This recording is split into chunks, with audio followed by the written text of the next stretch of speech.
Harrison Smith's show Yeah. on WCCO Radio last Monday night at the Lone Oak Grill in Eagan, live, and had a great turnout with not much notice. Right. And so it was a great night. We had Harrison Smith was there, and Brandon Zylstra, the local product Nice from guy. New London Spicer, great young guy. And it was a really fun show. Harrison, great guy. And what timing, what better timing could we have had to start the Harrison Smith show on CCO than he's named NFC Defensive Player of the Week after a great game. He had the sack. He had a huge fumble recovery on the goal line on the play forced by Linval Joseph, and then the game-clinching interception on a play we mentioned previously that Sheldon Richardson, who had a great game, had the pressure on the play and forced the errant throw by Garoppolo, and Harrison made the game-clinching interception. So hats off to him on that great performance, and it was great to have him have that leading into our show, of course. He's good at marketing. Yeah, exactly. And so we'll have our next edition will be after the Packer game. It'll be next Monday night at the Lone Oak Grill in Eagan. It's an earlier start, 4:30 to 5:30, because the Twins are playing on CCO at 6 I think they're in Cleveland or something next week.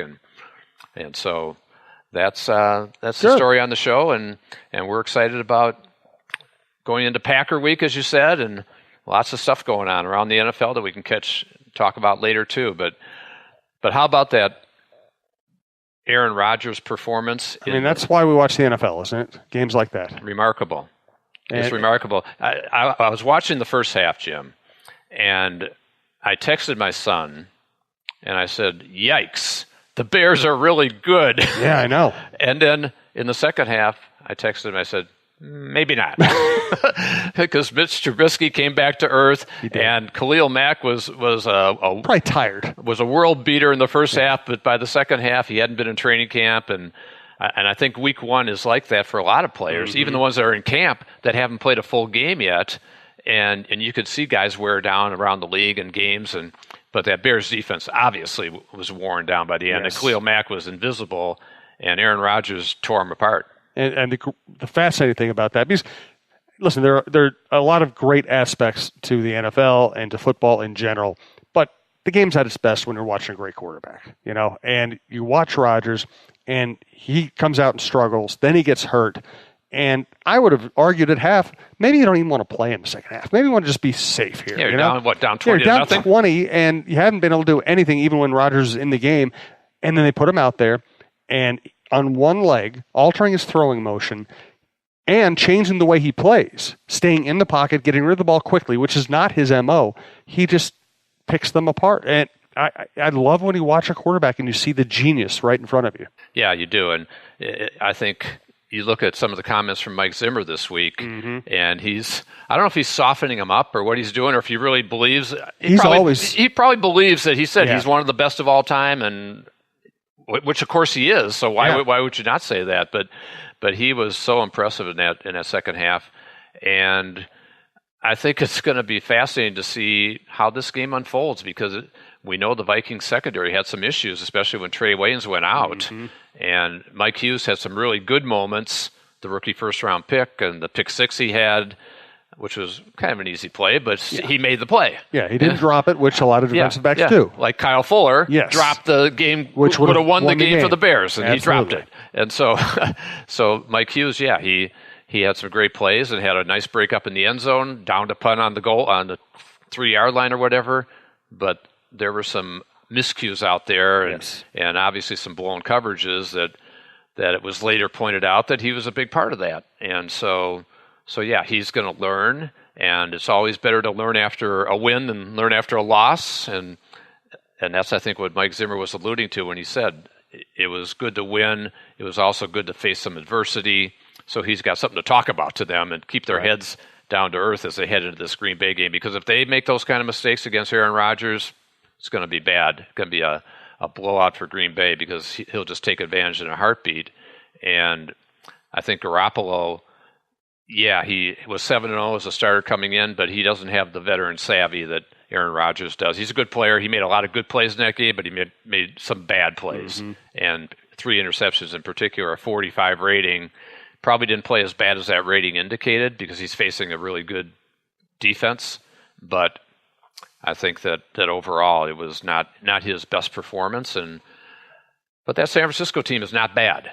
I think they're actually pretty good. I just think that was a tough circumstance playing at U.S. Bank Stadium, season opener against a team that has added Sheldon Richardson and Kirk Cousins. I mean, I think honestly, I don't put any stock in picks. Anybody can pick a game right or wrong, and you can for the right reason or the wrong reason. But Tim Yoder and I on the Viking Update show last Friday, we all picked about.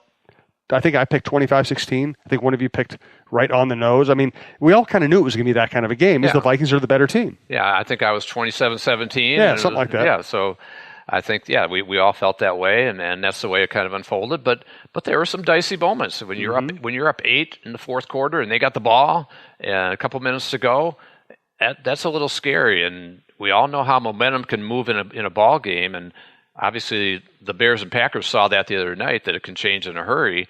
And so, Garoppolo's got the ball with 2 minutes to go and a chance to go down and score and 2-point conversion. The game's tied and you're going into overtime, and that would be a scary situation.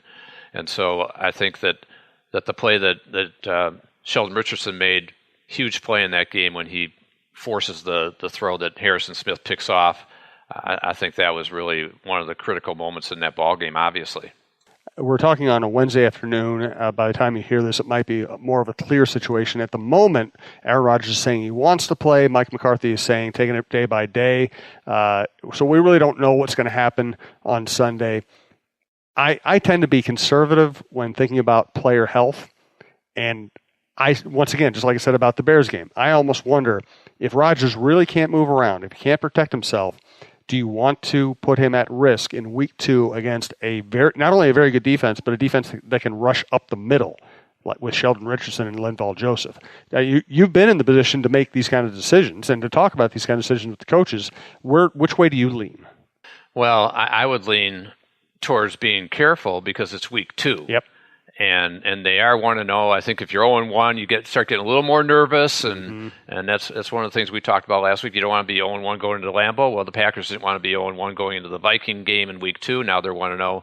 But I don't think there's any way he's not playing this game. There's just no way. I agree with you. That he's got Anthony Barr on his mind. Yep. For obvious reasons from last year with the broken collarbone, and he knows it's a divisional game, and between the two teams that are the main divisional rivals that they're going to compete and probably presumed Super Bowl contenders. It's a huge game early in the season, albeit, but it is a big game, and Aaron Rodgers is going to play. There's no doubt about that. Now, if they see that he can't protect himself, I can see them pulling him out, but I see him starting the game for sure and see how he does. And he'll be getting rid of the ball quick, you know that, and he's got some quick receivers and Randall Cobb and Devontae Adams that can make those kind of plays. But on the other side of the coin, I think Kirk Cousins is kind of in the same boat with maybe having to get the ball out quick with that offensive line, and the Packers added Muhammad Wilkerson. Right. He's a stud on the defensive line. Mike Daniels is a very good pass rusher. Clay Matthews is rushing from the outside. And I see the Vikings trying to run the ball first and foremost with Dalvin Cook and Latavius Murray. And Cook, as we said, had a good opening performance, especially receiving. But I definitely see a lot of short passing stuff and quick stuff and hitting Thielen and Diggs, and they both were very effective in this 49er game too with some of those routes. And you saw a couple more downfield throws, and I think a couple of those Cousins would like to have back. He had Thielen a couple times by a step, and so perhaps with play action he can do some of that stuff. If they're able to run the ball, I think that's really a key. Then that opens up that play action game, and I think what's going to be really interesting to me too is Jimmy Graham in this ball game. Yeah. Because you think about the success that George Kittle, the 49ers had, 5 for 90. And that was leaving a couple long throws on the table. Yeah, exactly right. And so you think about that, and Jimmy Graham didn't do much last week. He had, I think, 2 catches for 8 yards. Mm-hmm. But he's so good. You got to believe that they didn't pay him $30 million over 3 years for nothing. And I think this is the game that if they look at that video and they see what happened with Kittle and what was going on there, I think Mike McCarthy is going to be salivating at trying to find ways to get Jimmy Graham open and in the mix. And so it's going to be incumbent on the Vikings defense to kind of throttled down against the miscues that they had last week. And maybe Trey Wayne's coming back. If he comes back, sounds like he's going to practice. Sounds like he's practicing. Yeah, and I think that'll be big. Then he can play his role on the outside. Mike Hughes or Mackenzie Alexander play inside.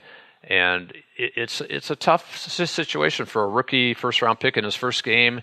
He's practiced at basically the slot almost all training camp. All of a sudden he's played outside, which he has done before, but it's a little different. Yeah. And so that's good. There are a lot of things in this game that shape up as a really interesting chess match between McCarthy and Zimmer, and how it all plays out, and how the Vikings approach it offensively with Cousins in the running game, and so how DiFilippo tries to attack that Packers defense. And they got a lot of young guys in the secondary, a lot of recent draft choices the last few years and that are playing. And so I think that's something they're going to try to exploit too. Let's get to a different aspect of looking at the Packers. Once again, I want to thank White Bear Lake Superstore, and you can follow us on Twitter at talknorth. Follow Jeff on Twitter at Jeff Diamond NFL. You can also follow me at Suhan Strib if you care to. And again, you can find all the shows at talknorth.com. So you grew up here. I came up here to cover the Vikings in 1990. And to me, this is the defining rivalry of Minnesota sports, Packers, Vikings. And one of the great experiences for a Minnesota sports writer is to go to Lambeau Field. I'm just wondering what your favorite or what your strongest memories of this rivalry are. Yeah, I've had a lot of fun with the rivalry. I always loved going to Green Bay and playing the Packers. In my early years, they used to split and play a lot of the games in Milwaukee. And I was really happy when we got rid of Milwaukee, when it was all at Lambeau, and we went there every year, and just it was always a great experience going up there, and the passion of the fans and the bratwurst in the parking lot, and just all the nuances of Lambeau Field and the frozen tundra and all that good stuff, and so it seemed like we were always playing there late in the season, not in week 2. We were always there in December. It seemed like, and I remember one game. It was around 89. We had a really good team, or 88, and that was back in the Keith Millard, Chris Dolman era. We had a great pass rush on that team, and we show up at Lambeau, and the field is totally frozen. And they've got all these nice coils and all this stuff in there, and well, what's going on here? Well, the coils aren't working today. Really? Is that right? Interesting timing. Yeah, interesting timing. You're not trying to perhaps slow down our pass rush? What could it be? And I think we barely won that day, but that was one memory I had of Lambeau. And I also have the great memory from the 98 season, which was really Randy Moss's kind of first big game on the Monday night at Lambeau. And it was kind of funny because earlier that day, we had gone in early, and of course I didn't tell anybody this, but we went in early. We played Whistling Straits. Oh, good for you! Down a little bit south of Green Bay. Yep, couple. I've covered a couple of big tournaments there. A couple of people from our staff, and so we go to Whistling Straits that morning, playing early, and we were walking to the first tee. Everybody's umbrella broke, snapped because the wind was howling and it was raining, but we said, hey, we're at Whistling Straits. We're going to play the golf course. And we did. We got the round in, and we were going through the muck and the rain and all that. It's a fantastic course. So anyway, then that night, of course, it's still kind of raining, kind of drizzly, kind of miserable out there. And Randy Moss has that big game. And the Packers were on a 25-game home winning streak when we played that night. And I think that was the first time that season when we thought, whoa, this team could really be good. And so that's one of my great memories of Lambeau also. But also a few bad memories of Brett Favre and company beating us on a few occasions too. Well, do you remember the game? It was in Milwaukee, and you guys go down, take the lead. I think it was a Chris Carter go-ahead touchdown catch. And Favre brings his team right back and beats Jimmy Hitchcock last play, or last 10 seconds or something. Packers beat you in an incredibly dramatic game, and Denny comes off the field, and things were so primitive back then. And in that Milwaukee stadium, they held the quick post-game press conference at just like a little table right underneath the stands, right out where the fans could see and everything, out the weather. And Denny goes up and goes, questions? And I said, Denny, what happened on that last play? He said, that's yesterday's news.